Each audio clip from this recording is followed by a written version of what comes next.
This is Unsiloed, brought to you by Alumni FM, connecting people through stories.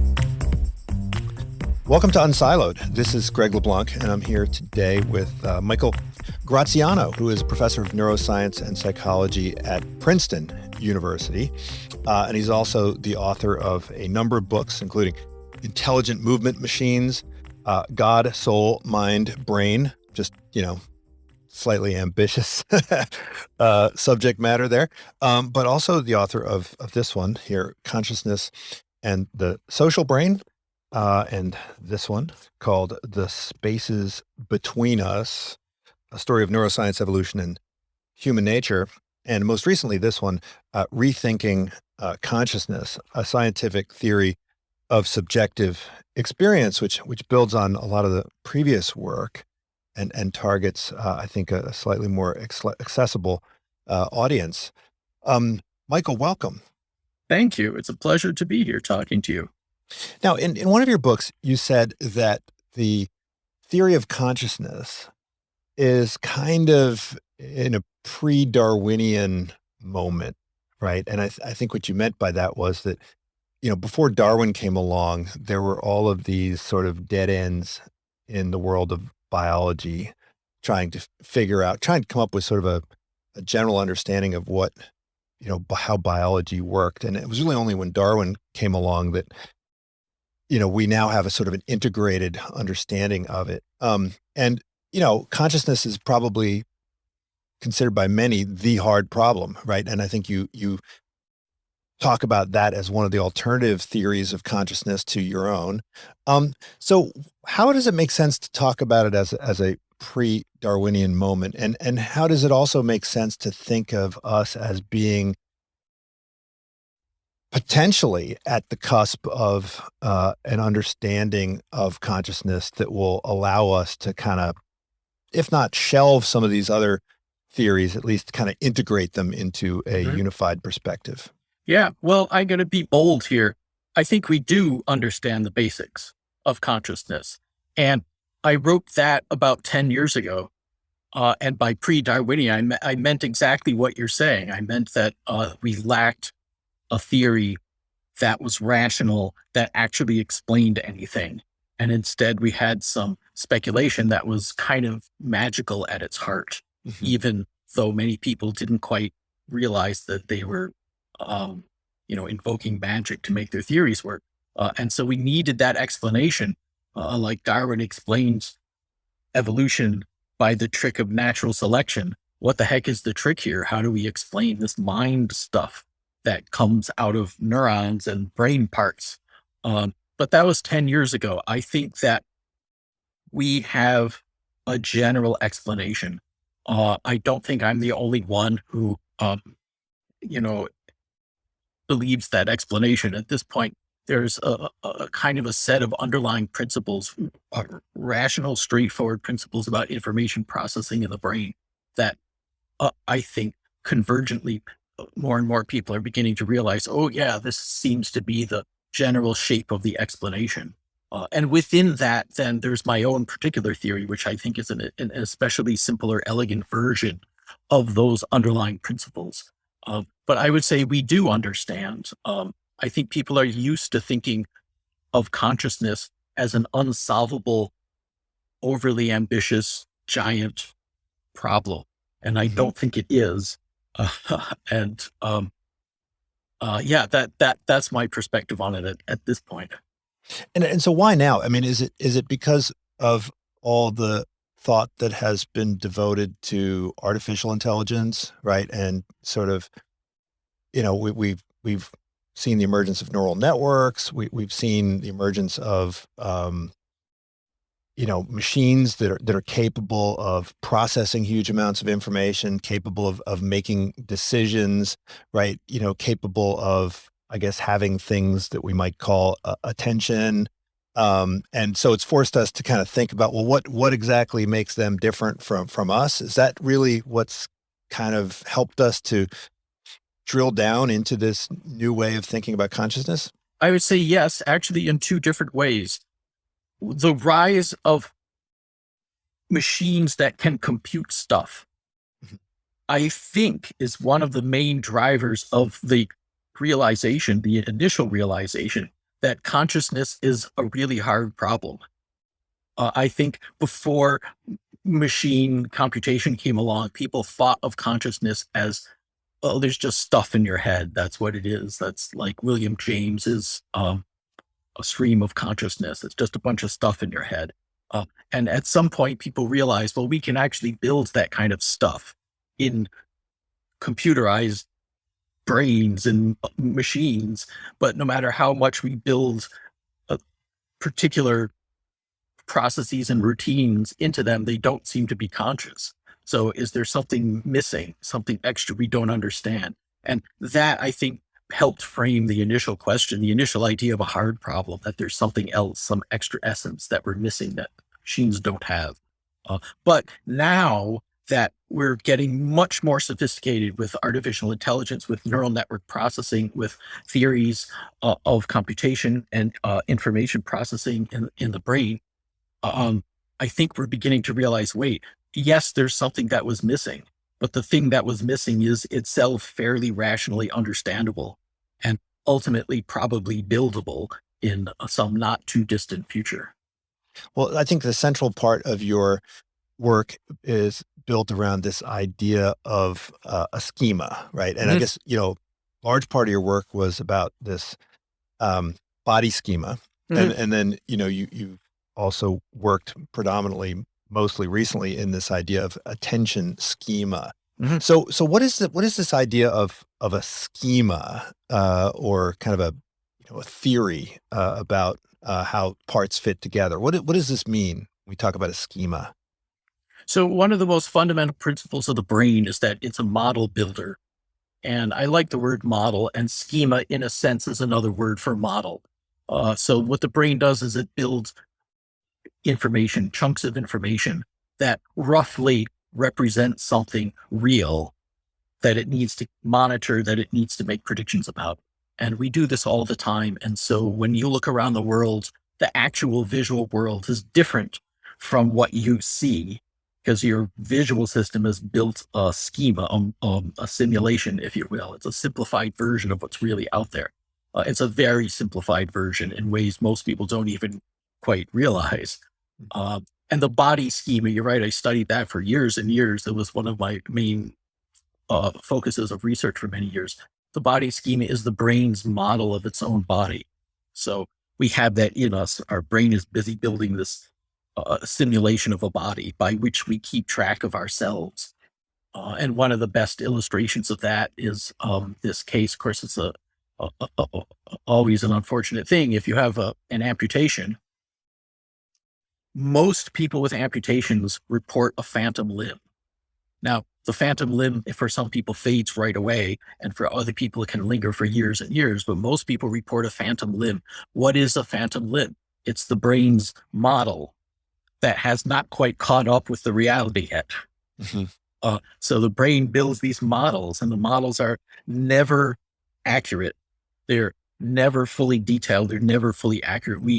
Our brains build these automatic simulations of the world that are simplifications that are not the real world. They never are. It's a basic fundamental principle. You can be sure the brain's models are never accurate. And so most of what we think we know about ourselves and the world has some reality to it, but also some simplification and some inaccuracy and some invention to it.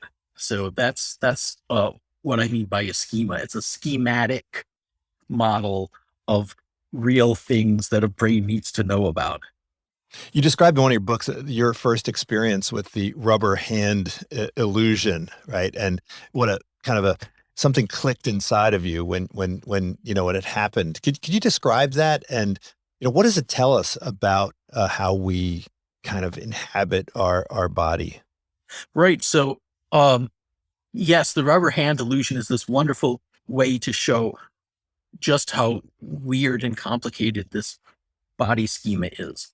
So it used to be people thought, well, I know where my limbs are because I get joint information. There's some sensor in my joints, and goes to my brain and tells my brain my arm is here, my arm is there. That's it. That's simple. That isn't what happens. The brain builds a simulation of your body, and then it uses little cues and clues like joint angle or the sight of a limb, and it uses them to help inform and constrain the model the best it can. But the model is your sense of who you are physically. And you can manipulate that in the lab. You can play with that. And the rubber hand illusion is one of those wonderful examples. There's lots of versions, but they all come down to a rubber hand that you incorporate into your body schema and you think it's your own hand. And there's lots of ways to do that. Like the classic way is take a paintbrush and stroke the rubber hand, while simultaneously out of view, somebody is stroking your real hand with the paintbrush. And you see the stroking and you feel it on your hand simultaneously. And poof, your body schema reorganizes those parts of your brain which are under the surface. They're beneath cognition. They're automatic. They take in that data, they reorganize, and they say, ooh, that thing is my hand. And the weird thing is cognitively, it's not. It's not like you're being intellectually fooled. But the deeper models that your brain is building, those are basically telling your cognition, no, that's your hand, that's your hand. So it's a very weird feeling. Suddenly that rubber thing belongs to you. And so the way proprioception is related to this, right? Yeah. So proprioception would be the signals, the particular joint angle signals that come from an arm that tell you about that arm, right? But what this is saying is that's not sufficient. That's not the whole thing. Because here you have visual signals and tactile signals and other ways to trick the system so that the deeper model is built wrong, basically. And the way they test that, one of the many clever ways they test that is suddenly they whip out a hammer and they whack the rubber hand with it. And if you don't think it's your hand, you just watch and you don't care. But as soon as that illusion is induced, when that hammer comes down on that hand, you have this huge autonomic sort of fear reaction. And it's quite funny. It's quite startling, actually. So one of the things that people are always interested in is kind of what makes us human or what makes us special or what makes us different from, well, rocks, but maybe even octopi or other forms of life. And some people have said, well, it's we're the tool using animal, or we're the hairless animal, or we're the social animal or whatever. But I think to some extent we're the model building and using animals. But I think doesn't a robot have to have a model of some kind in order for it to operate successfully? I mean, does a Tesla have to have a model of the world, or can it simply just read and react in a way that is a product of its training data, right? You just reinforce the learning and it just kind of, sees this, does that. Does it need to have a model of, hey, that's a human being, right? Or that's a fire hydrant or whatever. Can it just, does it need to, I mean, I guess you argue that at the very least, it needs to understand its own dimensions and its own capabilities. It has to have a body schema of some kind in order for it to avoid crashing. Yes. Tesla needs some kind of internal model, many internal models of itself, models of its own capabilities, of its own size and shape and speed and so on, and models of the outside world. So there's this principle in engineering that any control system needs a model of the thing it controls. It's a very basic principle, and it's very robust, and it seems to be true. And it's certainly true in the case of the brain. So any creature that can move competently has some kind of model of its own body. Otherwise, it can't do that. And yes, a Tesla or other kind of robot needs some kind of model. So we're chock full of models of the external world, models of internal processes.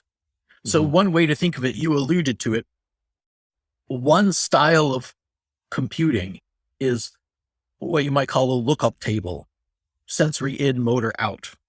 You see that that triggers this particular output, and you learn to associate one by one inputs with outputs. It's very inefficient, and it's actually a pretty awful way to organize a computational system. And a much more robust, much more efficient way is model-based computation. So the inputs help inform a deeper model of what's probably going on. The deeper model or simulation of what's probably going on then informs your behavior. And so there's that extra step where you build models.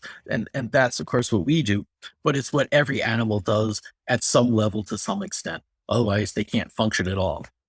Right. So you can have a body without having a body schema, but if you don't have a body schema, then you're not going to really be very good at doing anything with this body. That's right. Yes. And similarly with attention, so there's a difference between attention and an attention schema. Yes. Okay. Could you talk a bit about that? Because that's I think you made a couple other references. You said that, well, a computer can have memory without having an awareness of memory. It can make decisions without having an awareness of making decisions. So an attention schema is about an awareness of attention and the capacity to direct that attention. Is that what is, or is it sort of a model of how attention works? Yeah, that's right. It's a model of how attention works. So I came at this problem from a neuroscience point of view, from the point of view of somebody who studied movement control. I had just spent 10 years studying how the arm and hands and other parts of the body move in complex ways. And we saw the incredible power of this idea that the brain builds models of the things it's trying to control. Like it builds a model of the arm, not so that we can have fun, but so that we can control the arm. And when the arm model goes away because of a stroke, then you can't control your arm anymore. So you need the model to control the arm. The model describes the arm. It tells you what an arm is and what your particular arm is doing and what it's capable of doing. So when we began to think about attention, which in some ways is like an arm, it moves around and it grabs onto things. It possesses things. I can pay attention to you, or I can pay attention to a memory of what I ate for breakfast this morning, or I can pay attention to a sound coming from behind me. There's this whole range of things that my attention can move around and grasp onto. And when it does, there's certain consequences. If I'm attending to something, then I can understand it. I can process it deeply. I can react to it. I can remember it. So that's what attention is at the most superficial, the highest level, without all the little implementation details. That's what attention is. But to control it, to actually internally say, now my attention needs to move from here to there. Now it needs to move from here to, now it needs to move to the knife that I'm going to scoop the peanut butter with. Now it needs to move to the slice of bread so I can put the thing on. Now it needs to move to the jar so I can put it back in the cabinet. Any kind of complex task I do requires me to strategically move my attention and shape it and control it and make it higher here and smaller there. So I need control over it, which means I need a model of it. My brain has to be constantly telling me what attention is, what it's doing at the moment, and what the consequences are. So that's an attention schema. And as we thought about that, what does it mean to have an attention schema? Supposing you built a machine with an attention schema, what does that even mean? What kind of machine do you have? Suppose that machine could talk and tell you what's going on based on the information inside of it. What would it say? And we began to realize a machine with an attention schema is a machine that claims to have a subjective awareness of things. Because if it's paying attention to something, if it's paying attention to the peanut butter knife, and its attention schema is telling it about its own attention, and you ask it, what are you doing? Well, it's not going to tell you, oh, my neurons are doing this and that, and there's interactions between them and competitive, it's not going to tell you the details. Its attention schema lacks all the physical details. All the machine knows is, I have a thing inside of me that is weird and somehow seizes onto the peanut butter knife at the moment. And therefore I know about that object and I grasp it vividly with some kind of mind thing. And therefore I can react to it. Like that's all the machine knows. That's the information in its attention schema. So we realize there is this direct line from this simple principle from control engineering to attention, a thing one needs to control, to a model of attention telling you only in the crudest, roughest sense what attention is. And finally, to the system believing and thinking and claiming that it has a subjective experience of things, a consciousness of things. So suddenly we had this kind of overarching explanation, and the center of it, the heart of it, was this attention schema, this necessity for an attention schema. But wait, why is it necessary, right? So, you describe in the book, you start with, sea sponges and work your way up, right? Through octopi and frogs. But let's just skip right to the frogs, right? So if I'm a frog and I'm if you could get the Speechinator to translate froggies into English, right? The frog would be like, okay, not much. Oh, there's a fly, boom, I got the fly, right? Why would that not suffice as an attentional schema to say, you know what, I see the frog, I zap the frog, I eat the frog, and delicious, right? Like what's missing in the kind of frog attention? Because they clearly have the ability to, their attention moves around. Their attention moves around according to a logic. It's a logic that's dictated by the stimuli in the environment. It's a series of if-thens. It's very well designed and orchestrated in order to, maximize frog nutrition and survival. Yeah. Why isn't that sufficient? Presumably it's also learned that, hey, if there's a predator, pay attention to that and not to the fly, right? Yeah. If the water's getting hot, forget about the fly, forget about the predator, get out of the water, right?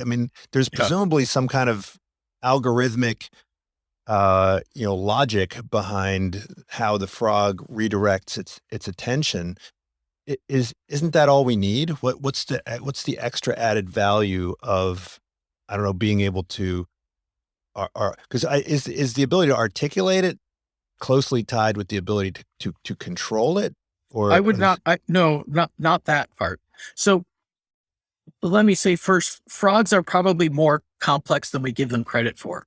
And so my account of the frog is, of course, a little bit limited to the ways people have studied frogs. And there may be parts of the frog brain and parts of frog capability that we don't know about. So my apologies to the frogs if I do them wrong here. But what we do know about frogs is that their attention is largely something called overt attention. It's overt attention, meaning they point their eyes at things. Like that's the frog version of paying attention to something, is point your eyes at it. And that way information comes in through the eyes and you process it. And if you're not pointing your eyes at it, you're not processing it. So that's a frog's attention. Frog does not have what we think of as attention. So it doesn't have a kind of virtual spotlight that it can shift and move between external and internal events. Its attention is limited to sensory events on the outside to which it can point its head, right? So at the very best, if the frog has this attention and it has an attention schema to help control its attention, what is that attention schema doing? It's simply telling the frog where its head is pointed. It's saying your head's pointed here, your head's pointed there. And so if you really could ask that system and extract the information from it, what do you have other than the fly and your body? What is there? Is there anything extra? The information in that system says, well, there's a head and an eyeball and it can move, right? That's what it thinks it has, right? But we, and perhaps other mammals and birds and maybe many reptiles, so beyond the amphibian stage, we, especially mammals, I think, have a different, much more complex kind of attention. It's a virtual spotlight. And so, yes, we can focus it on things out there like a fly, which might be annoying us, or dinner in front of us.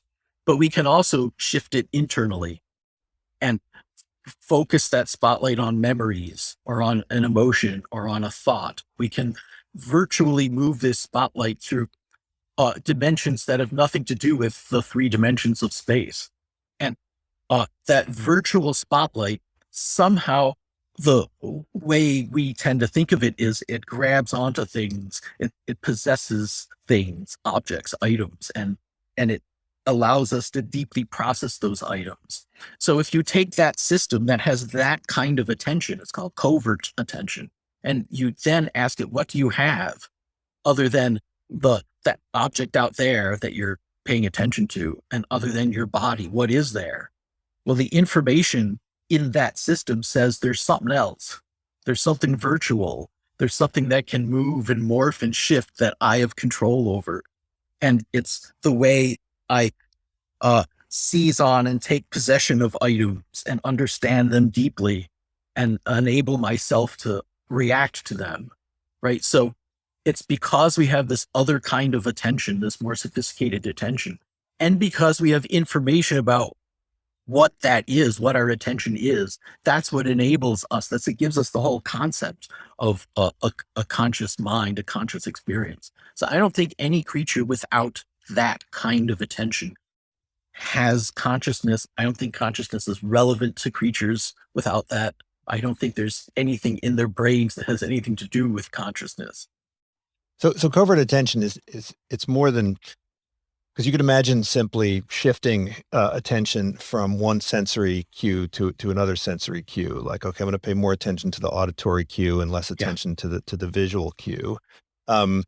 But you could also, for instance, if you're listening to music, you could shift from paying attention to the rhythm to the melody, right? Yes. Or if you were looking at a painting, you could shift from focus on value to color, right? Yes. And then it would presumably then create a bit of a, suppression of the other stimuli. Yes. But then the other use of the covert attention is, I can, and when you use this example, you mentioned football. So I was thinking football, and I was thinking about like the no look pass, right? So, you've got Patrick Mahomes who's looking this way and, throwing the ball that way, right? That's another kind of covert attention. Like you're looking at your shoes, but you're paying attention to the teacher who's, scolding you, right? Yes.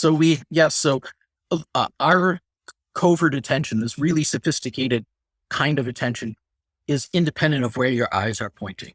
It's independent of what's coming in through your senses. And you're right.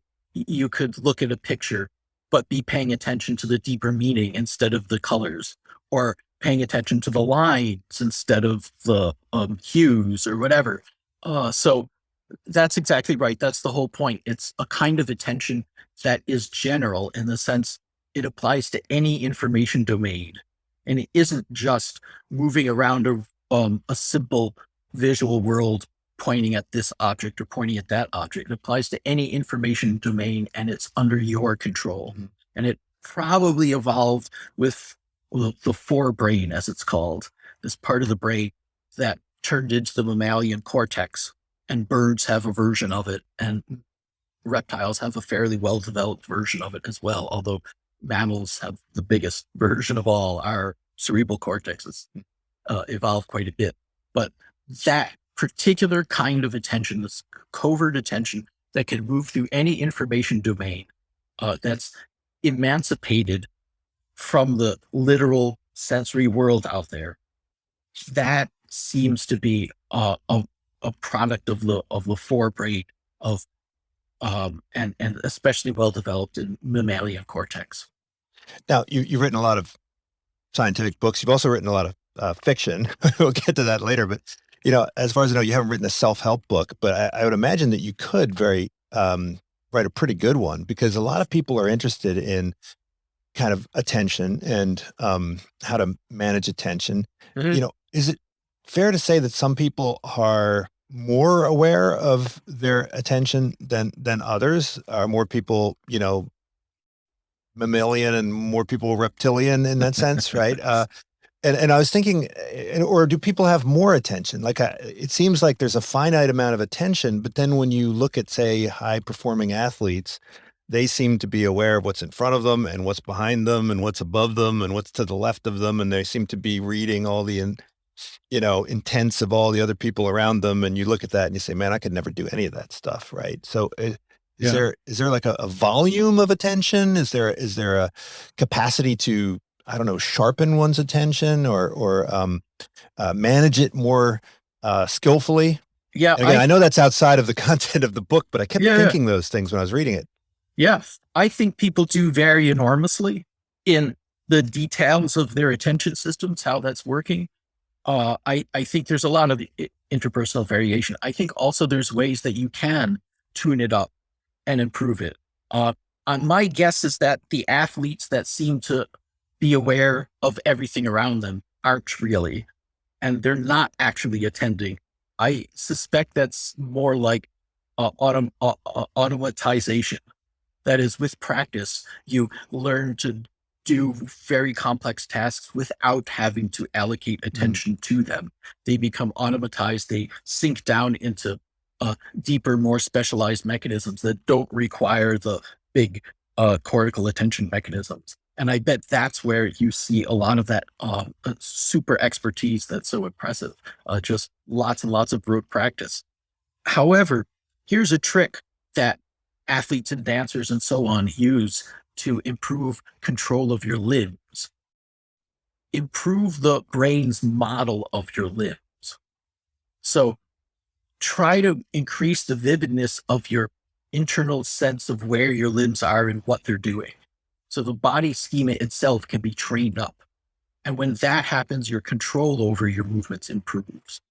So how do you translate that into attention? If you want really good control over your attention, improve your model of attention, sharpen it up, practice using it. And I think that's basically what meditation, especially mindfulness meditation, is. I think it's training up the ability to control your attention. And it does so by training up this awareness thing, this awareness, subjective consciousness of things, right? That's what it's training up. That's what it's enhancing the mechanism of that as essentially as part of the control machinery for your attention. So I think there are immediate clinical practical applications to this kind of thinking. I think it goes straight into a whole world out there of self-help and benefit and so on. So you can have a more accurate or less accurate model, right? You talk about like using a hammer and how, to be effective, you don't necessarily have to have a completely accurate model. You just have to have it has to be accurate enough. But Yeah. I guess if you want to be like a really, really good at using a hammer, then you have to have a more accurate version of the, or, does it models, I mean, for models to be good, don't models have to necessarily simplify in Yeah, some way? that's And so right. therefore it's like fictional. Yes. Yeah. Yep. So I'll give you an example. This may be getting a little off the direct line of the conversation here, but I think it's closely related, and it's related to some of our more recent work. And that has to do with how we not just understand and model our own attention, but how we model other people's attention. And so I look at you and I have an immediate sense of what your attention is doing. And that's very important socially. In effect, I attribute to you a consciousness of me. I think you're conscious of me because I see in your eyes, even though you're on a computer screen in front of me, nonetheless, I see in cues. It could in be your a face and simulation. eyes. You don't know. I don't know, you could be, but that's in a sense the point, that the cues available to me convince me to build a model of your attention focused on me. And one of the ways we do that, it turns out, is really weird. If you put someone in an MRI scanner and you show them a picture picture of a regular old person looking at an object like a tree. So you look at Kevin looking at a tree. Yeah. And you're in the MRI scanner. I've scanned your brain. I'm going to find activity in the visual parts of your brain that process visual motion that are busy constructing a fake signal of motion flowing from Kevin to the tree. Right. Right. So your brain is creating a fiction that some weird fluid substance is flowing out of Kevin and going to the tree that he's paying attention to. Like, this is weird. Everyone does this. Most people don't know it because it's under threshold. Why do we do this? Our data suggests it's like drawing arrows on the social world to keep track of who is attending to what. And it's useful for us, but it's totally physically incoherent, right? And so this is an example of how the brain constructs models that are useful. It does not construct models that are literally accurate. It doesn't, like, that's not the point. Evolution does not give us models that are literally accurate to edify us with scientific accuracy. No, the evolution shapes models that are useful. And this is a case of a model the brain constructs, namely, attention is a thing that flows out of people's eyes toward objects. A model that's completely physically wrong, but socially useful. Well, yeah, you mentioned this tube tilt experiment you did to kind of track people's extramissive view of sight. Could you talk about that a little bit? And you said that people's folk sense of vision, I guess it's probably less pervasive now among educated people, but their folk view of vision is this idea of, like, rays projecting from people's eyes, right? Yeah. So it turns out that essentially all children start with that assumption. And then at some point you're taught otherwise. That's just how we grow up intellectually. And in our own hands, when we did surveys, it turned out about 5% of the adult population still believes in vision as things coming out of your eyes, rays coming out of your eyes. So it's a small percentage. Most people are, they understand light goes into your eyes. But it doesn't matter whether you believe it or not, because hidden under the surface, your brain is busy sticking rays on people's faces coming out of their eyes. Every time you look at people, your brain at some level is seeing rays coming out of their eyes, connecting them to the things they're paying attention to. And that's just how we keep track of the social world. And the example that you alluded to, the experiment we did, this tube tilt experiment, we basically showed people pictures of a tube sitting on a table. And it was, they had to decide if the tube was tilted a little bit. They had to decide, well, is it going to fall over or not? Is it tilted enough to fall over? That's the question. And it turns out, without knowing it, people's judgments are biased by the sight of someone else staring at that tube. And if they stare at the tube, people treat that as though something is beaming out of the eyes and pushing on the tube. Did it depend on whether they were looking at the beam from the bottom or the top? Looking at the tube from the bottom or the top? We did not test that. So there's a whole bunch of variants that we would love to test. And you would think if the gaze is at the top, it'd be more of a leverage, right? Right. But it's a little hard to get you don't know where people really think the gaze is pointing. We did find, though, that if they thought the tube was made out of heavy concrete, then the eye beams had very little effect on it. But if they thought cardboard. Yeah, exactly. Of course, it's exactly the same image. It's just what they thought was going on. Right. And we also computed we computed the strength of the beam, which came out to about 1/100th of a Newton, which is very, very, it's like a slight breath of air. So that's about the strength of the eye beams. But the point is, the totally fascinating point is we're all doing this all the time. even though we don't know it. We all believe at some level in these eye beams. I mean, we don't believe in it intellectually, Right. but Well, that's why we had that feeling of being stared at that you Yeah. also reference, right? That's right. Is That's like, right. it makes you feel, there's something on your back or whatever. Yeah, You yeah, think someone's exactly. looking at you. Yeah. So in a way, one can make a bit of an analogy, since we were talking about solving the problem of consciousness. One could make a bit of an analogy. You could have a group of people who says, how can we explain the magical eye beams? The substance, what is the substance that beams out of people's eyes, right? And that's an unsolvable hard problem. But you can also have science look at it and say, well, there really isn't an eye beam, but we can understand how the brain builds that model and leads us to think in those terms. And we can understand the evolutionary progression of that. That's understandable from a scientific point of view. Well, you start the book by talking about how you engaged in a little bit of ventriloquism, and you reference yourself as a ventriloquist. I didn't know whether that was at the end of the book. You said, your bio has you down as a ventriloquist, and I didn't know whether that was a joke, or is that No. do you actually do this? Yeah, I'm pretty good.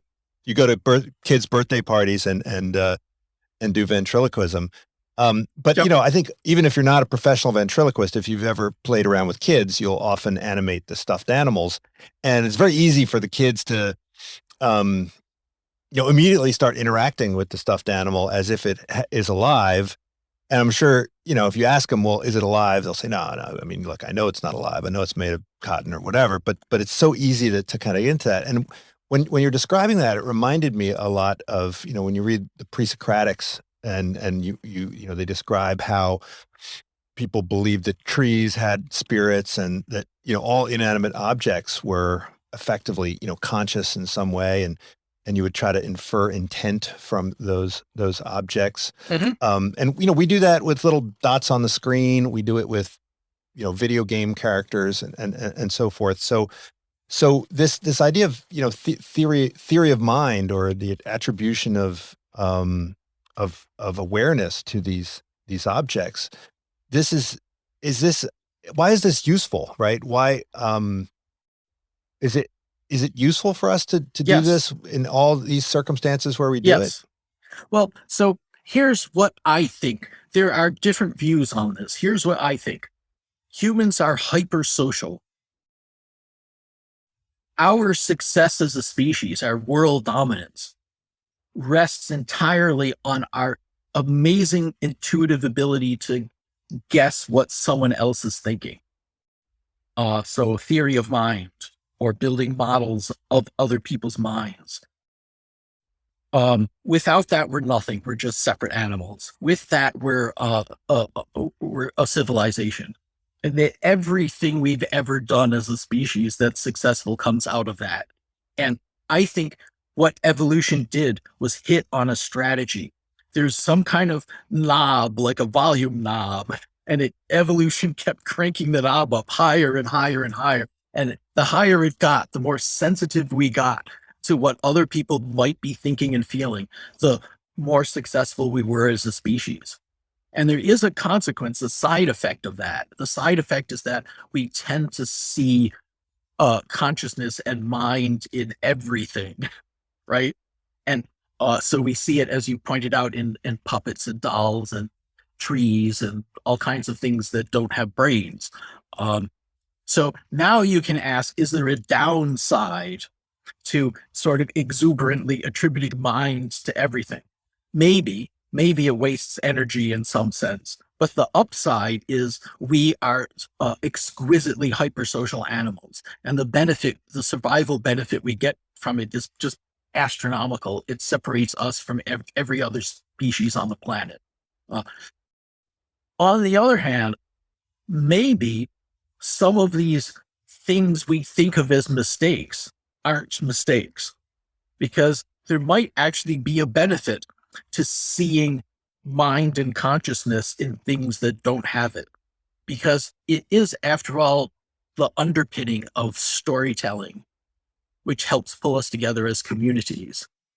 And it's a way for us to feel connected to people that we haven't seen in years that we might run into again at some point. There's so many different ways that attributing minds to things that don't have it, like characters in a fictional story, might actually be a benefit and not a liability. So I'm reluctant to say that all of this is some kind of big liability, but I certainly think evolution cranking up the volume on our social sensitivity is the key to our success as a species. Now, where's the line drawn in terms of that theory of mind? We know that, for instance, 3-year-olds struggle with this theory of mind, but ultimately it kind of kicks in for everybody. But you describe a scenario where, say, a zebra is escaping from a lion. Does that zebra need a theory of mind to successfully escape, or can it just have can it be like a Tesla again, just trying to avoid accidents, right? Does it? Yeah. I think that there's a tradition, especially in animal behavior, that comes from what's called a behaviorist school in psychology. This tradition never to attribute anything to the inside of an animal's head, to treat them as lookup tables, inputs and output lookup tables. And that's a very old tradition. And in that tradition, one would never assume that a zebra has theory of mind. Like, that's nuts. But I think that thinking is wrong. I think it's completely wrong. I think that, especially given modern work on computation and artificial intelligence, we begin to see model building as a really efficient way to deal with the world. And simple sensory in, response out lookup tables as a ridiculously inefficient, costly way of dealing with the world. Zebras have big brains. They're building models. They're doing something with that hardware up in there. Of course they're building models. So how complex is their theory of mind? That I don't know. But here's another complexity. Theory of mind is typically tested with a particular kind of thing called a false belief test. And we don't have to go into the details, but it's a very complicated kind of test where you have to guess whether someone else will do this or that, depending on whatever, and maybe they're wrong or right. And it's like a shell game. It's a very complicated kind of thing that requires a lot of cognitive intelligence to penetrate, to see your way through. That's the test that children cannot do until after about the age of 5, right? When their cognitive ability grows up enough that they can keep track of all the variables in the false belief test. That's the test that adult chimpanzees can do to some degree. And crows, these super intelligent, brainy birds, can do to some degree. But very few, if any, other species have been reported solving that really complicated task. I don't think that's a good benchmark for theory of mind. It's too narrow of a definition. It's too complicated. It's like saying, does someone perceive color? Well, let's give them this really complicated test where they have to remember reds, yellows, upside down, triangles, squares, and only creatures with really good cognitive capacity can keep track of all the variables and give you the right answer out the other end. But for a zebra to look at a lion and say it to itself, essentially, that's an entity. That entity has a mind, meaning it has a repository of information that motivates it. All the cues indicate that its mind contains information about me, because it's looking at me and its facial expression just changed. So I attribute to it information about me, and I attribute to it, therefore, a likelihood of acting on that information and attacking me. Therefore, I better run. That's model-based prediction and model-based computation. And I don't know, there's no data on it. I'd be willing to bet, though, that zebras do that zebras have that capacity to build simple models of other agents as having minds that actuate their behavior.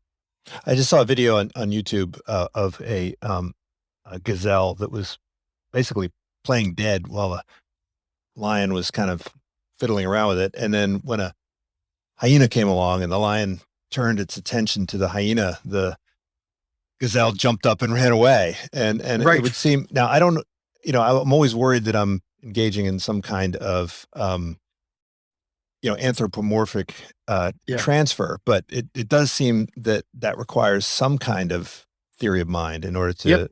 track the gaze of the lion and, figure out what a lion would intend in those circumstances. So Yeah. maybe their theory of mind is limited to lions and gazelles, and they wouldn't understand what a frog is thinking. But we maybe ours is a little bit more complicated than theirs. I think but you're right. That makes Yeah. total sense. So one thing that potentially shows, I mean, one would have to test, and do it in a very controlled way. But one thing that potentially shows is the gazelle can model the attention state of the lion Mhm. and know when the lion is, its attention has moved on from me to something else, Right. and know what that means. If its attention is on something else, then its actions are aimed Yeah. towards something I mean, else. presumably it's only going to be stotting when the lion's looking in its direction, right? It's not going to waste its energy stotting when the lion is looking elsewhere. That could right? be. But anyway, yeah, I think animals, probably most mammals, maybe many species of birds, possibly even some species of reptiles, have at least simple rudiments of this model-based way of modeling attention. Essentially, attention is a mind focusing on something. Mhm. And so I think creatures in this broad range have some limited capacity to know what that is and to monitor their own doing and monitor other entities doing that kind of thing. That's my guess. Now, you talk about hemispatial neglect in one of the books, and what I find interesting is that in this state, the information apparently is still being captured. It just has no framework in which to be recorded and interpreted, and so therefore it's as if it's not being, digested. And I guess if you had hemispatial neglect on both sides, then that's when you become a zombie, because you just there's no model, there's no theory, and so even if there's attention, there's no structure to that attention. Is that sort of how we should think about that? Oh, well, neglect is so fascinating. It's a little bit, I mean, it's a horrible thing. The people who It's have like data neglected- with no theory is just noise, right? Because you right. can't. So the way hemispatial neglect works is damage typically to the right side. It can happen to the left. It's much more common on the right. Leads to a total loss of conscious awareness of everything to the opposite side of space, and a loss of ability to control your attention, to make yourself pay attention over here to specific things. So you're not aware of it. You don't pay attention to it.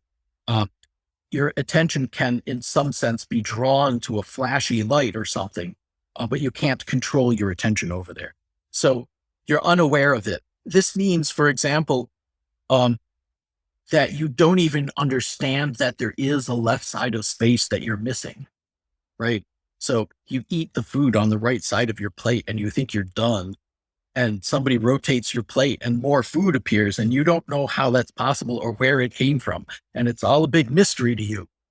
So it's really a bizarre phenomenon.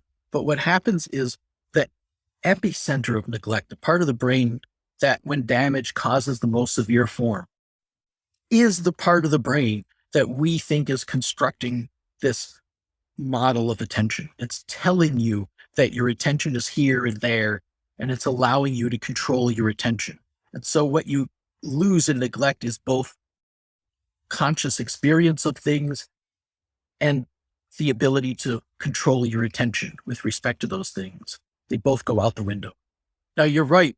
If you had neglect on both sides, and there are people with such severe damage to the attention networks on both sides, the so-called parietal frontal networks, it really wipes out.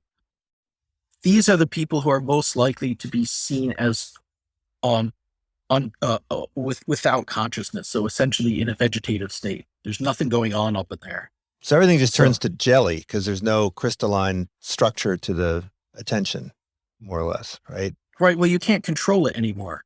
So, with hemispheric neglect, if somebody's, if you see somebody throws a brick at you, right, you're still going to duck, right? Because that's right. There's something, there's the data's coming in somehow, right? It's just, it just dissolves because there's no structure to it, right? Well, what's dissolved is your ability to strategically move your attention from item to item. And that's the root of all complex behavior, because you can't strategize and plan a behavior unless you can move your attention from thing to thing. So just to give an example of one of the spookier findings in neglect, show a person with neglect 2 houses, one above the other, and they see the right side, but they're neglecting the left side. And they're identical as far as the patient can tell, because the right sides of the houses are identical. And you tell them, what do you think? Which house do you want to live in? And the patient may say, the upper house for sure. They look the same, but I don't like the bottom house. Well, why don't they like it? Because on the neglected side, there's a bunch of flames coming out the window on the left side of the house. The patient can't see that. They're not aware of that explicitly. But the information gets in and informs their thinking and their behavior. So the brain processes stuff coming in from the neglected side, but they're unable to be aware of it, consciously aware of it, or to control their attention toward those items. Now, there's a lot of conversation about kind of AGI and, how this would be different from the artificial intelligence that we all kind of know and love, right? And so the artificial intelligence we know and love is, say, a Tesla that can do all sorts of wonderful things, but we don't attribute consciousness to the Tesla. Yeah. And there are some people that are super concerned about this. There are others that think it will never happen.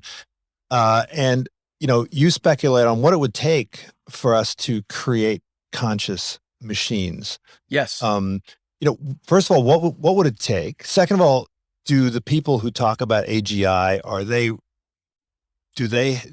what's their theory? How does their theory of consciousness differ from yours? I mean, do they understand AGI as consciousness, or do they understand it as something a little bit different? And then maybe thirdly, tell us about, is this something we should be super concerned about? I interviewed Stuart Russell recently, and he was very concerned about this. So one thing I would say is, among people who study consciousness, I think I'm a little unusual, because most people think the question of consciousness is a question of philosophy. And it is that partly. I think it's a question of technology and the immediate near-term future of technology. That's what the question of consciousness really is right now. And I come at it from that angle, from an engineering angle. And so everything I do is focused on that. I think it is possible and will happen relatively soon to build machines that believe they are conscious and think they are conscious and claim they are conscious in the same way that people believe, think, and claim we are conscious. And I think that's what we are. We are machines that, by virtue of the information and self models in us, have these beliefs about ourselves. And those beliefs are really important in how we interact with ourselves and with other people. So would all they need would be to have an attentional schema of a relative sophistication to qualify? Or would they also have to be able to articulate their conscious state? I mean, once you really understand this for what it is, as the kind of mechanism that it is, you realize it's not the case that there's some magic thing that goes poof and now it's conscious, right? There's components to it, and you can have more or less of those components. And sure, what everyone wants to see who has a sci-fi fantasy is C-3PO, who can talk and interact in a really sophisticated way and apparently has his own consciousness. But if it didn't have language, it could still have these other components as well. I think you said that the Turing test is on the one hand too easy, but also too hard, right? Oh, the Turing test. Yeah, well, the Turing test is a bit of a wash. Aside from the fact that it's not the test that Alan Turing actually proposed in 1950, which was way more sophisticated and clever. The modern Turing test is a test of people's social ability to attribute consciousness to things, right? And so, are you fooled into thinking something has consciousness? Well, that's easy. Take a little kid, give it a stuffed animal with a nice big set of eyes, and the stuffed animal passes the Turing test, right? That's the extreme end. But what it's doing is testing our social ability to project consciousness onto other things. And that's not really what I'm talking about. I'm talking about machines that can attribute consciousness to themselves and to others. Now, you touched on this really interesting question. Is it a good idea or not? Should we be worried about it? I think the worries come from a lack of realization of what the term consciousness really means to people who study it, right? Because there's this idea, if we give something consciousness, that means we're giving it autonomy. We're giving it the ability to make its own decisions, act independently, have its own agendas, make its own decisions. And that seems like a bad idea. Something's going to wake up and kill us all. But to people who study consciousness, none of those things are consciousness. And in fact, machines already are autonomous, make their own decisions, have their own agendas, and so on. And that gets more and more sophisticated as time goes on. The consciousness component is this self-model that tells you, I have a mind, and a way to look at others and say they have minds. And one of the reasons I think why evolution gave us such a robust sense of that is because it's evolution's way of making us pro-social. Like, it radically increases the likelihood that we'll get along with each other. Of course, there's still jerks in the world, but the fact that we see consciousness in ourselves and others is the glue that makes us pro-social, that makes us more or less hang together and work together. And without that, if I walked into a supermarket and every person there was a separate agent who saw the rest of the world as just objects in the way, how quickly would somebody just shoot up the place in order to get through the line quicker? Everything that makes us humane depends on us having consciousness and seeing it in others. And so I do not think it's a bad thing to build this into our machines, which otherwise are just sociopaths. Right. But you also say that, the impact of cell phones was far greater than anyone could have anticipated. And so the impact of conscious machines could, it could be much more dramatic than anything we could imagine right now, right? I think that's true. It will reshape everything. It will just utterly change our society. I think I have said before that the watershed moment in the entire history of our species is the moment we understand consciousness well enough to engineer it. And I think we're mighty close to that. But I think the most provocative thing that I read in the book, Rethinking Consciousness, was that consciousness is not something that is, you accumulate all this data and then this thing magically pops up above the data, but rather that consciousness is data, that consciousness is, it's just very, very complicated data. And so if we could figure out, right, what that data was, if we could figure out, and of course the number of synapses in the brain it's just so huge that we're not super close to doing this. But if we could somehow map out all of the neurons and all of the synapses in an individual brain, we could not only capture the consciousness of that brain, but we could potentially kind of drag and drop it into another environment. So the last chapter of your book, it was, I didn't know until after I read the book that you actually wrote fiction, but it made perfect sense to me after I read that chapter. I was like, oh, okay, I want to read his fiction, because that last chapter sort of played out like a science fiction novel, although one with lots of different possible endings. And so it's called Uploading Minds. And you think of this as an actual possibility, but of course the immediate problem, which you highlight, is that this will not grant us any immortality because, after we've sort of transferred our mind, we'll then continue to live and then die out, and we won't have any knowledge of what our clonal brain is actually experiencing, right? Yeah. Yeah. The clonal brain gets to live on forever. Well, I mean, there's a whole bunch of caveats to that. But first, I would say, yes, this is technically possible. Everything we think we know about the brain, the mind, and so on points toward this possibility. It's something that some people think will happen very soon, but I am absolutely certain that we're nowhere near it. This is a long time in the future. It's very hard to predict when, because it depends on technology that has not been invented yet. And sometimes I point to the example of gravity waves. When Einstein first predicted gravity waves about 100 years ago, he noted that it would never, ever be measurable under any circumstances by any device imaginable. Oh, well, I guess it's just a theory. 100 years later, it's measurable. And so equipment and technology marches on. So I don't know, but I suspect this is a very long time in the future.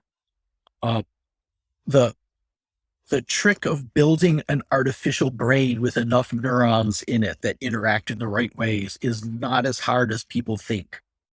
Really sophisticated artificial neurons exist. Millions of them can be hooked together into artificial brains. To create the 86 billion that you need to simulate a human brain is not that far off in the future.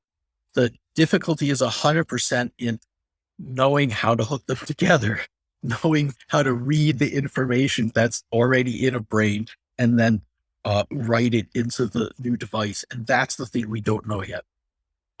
So if we could do that, then, and I think this will happen. There are many, many people trying very hard to work on this. Ultimately, it's going to have to happen hundreds of years, perhaps, from now.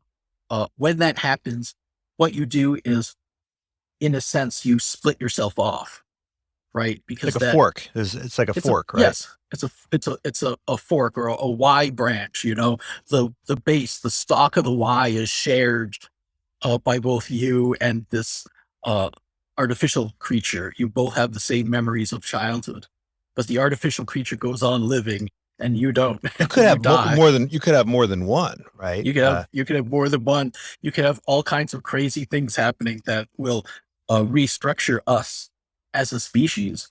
As soon as we realize that mind, which is the essence of who we are, it is transferable. It's not stuck in one piece of hardware. It's something that you can copy and paste in principle. As soon as that happens, the whole concept of what it means to be human changes in ways most of us today don't even want to think about or know about, because it's all kind of disturbing. But I think that's happening. It's gonna happen. Get used to it. Well, we don't have to get used to it. We'll be dead by then. Well, you had some great speculations, like, it might be harder for junior faculty to get tenure if all the emeritus people stick around as senior faculty for a long time. But I guess they would have a whole lot more virtual students out there potentially. That's true. Yeah, but the thing that after mentioning all of the different problems, one of which I thought was, the obsolescence of the hardware. I just threw out a couple of old Sonoses because they stopped, there's no more software to go with the old Sonoses. I had to buy new Sonoses. But the problem I was wondering about is like senility, right? So if you could get rid of the physiological deterioration, would you necessarily get rid of the deterioration that happens, right? In principle, yes. Because, could it just be that there's a capacity constraint in the brain, and if you don't have a tool for, deleting, you talk about kind of a scrolling window, would you need some kind of new method of deleting old memories in order to it could be keep the ball rolling? There could be solutions to that. I mean, I think What we understand as senility medically is the result of physical damage in a brain that's deteriorating. And that would not necessarily have to happen. But you do hint at an important point. Uh, it is kind of assumed in the futurism world, assumed that technology is forever and the human body is fragile. And so what you want to do is upload yourself into a machine or put your body into a robot and then you'll live forever or whatever the fantasy is. It is true that the exact opposite is what happens, that a human body, if taken care of properly lives 90 to 100 years, and your typical machine lasts 10 years. So actually, the approach to technology would have to change also if you want this kind of longevity that people are looking for, because the machine world is actually not a long-lived world. Machines break a lot faster than biological bodies break. At least right now they do. You could have the brain in the vat, and then the janitor knocks over the vat, and then it's all over for you, right? Oh, yeah, sure. Yeah.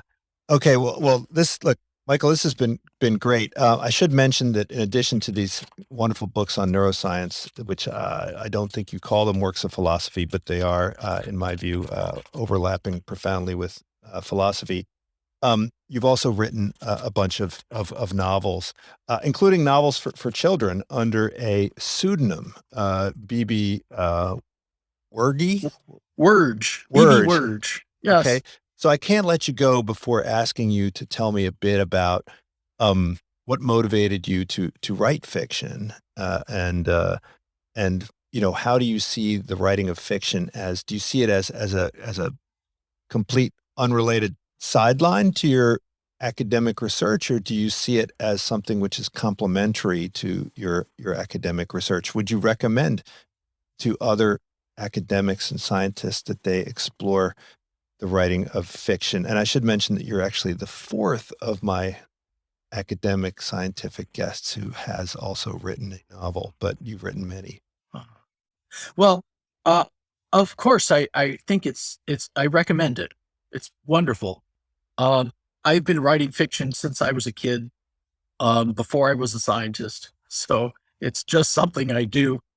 I've written lots of different kinds of fiction, some for a more adult audience and some for a child audience.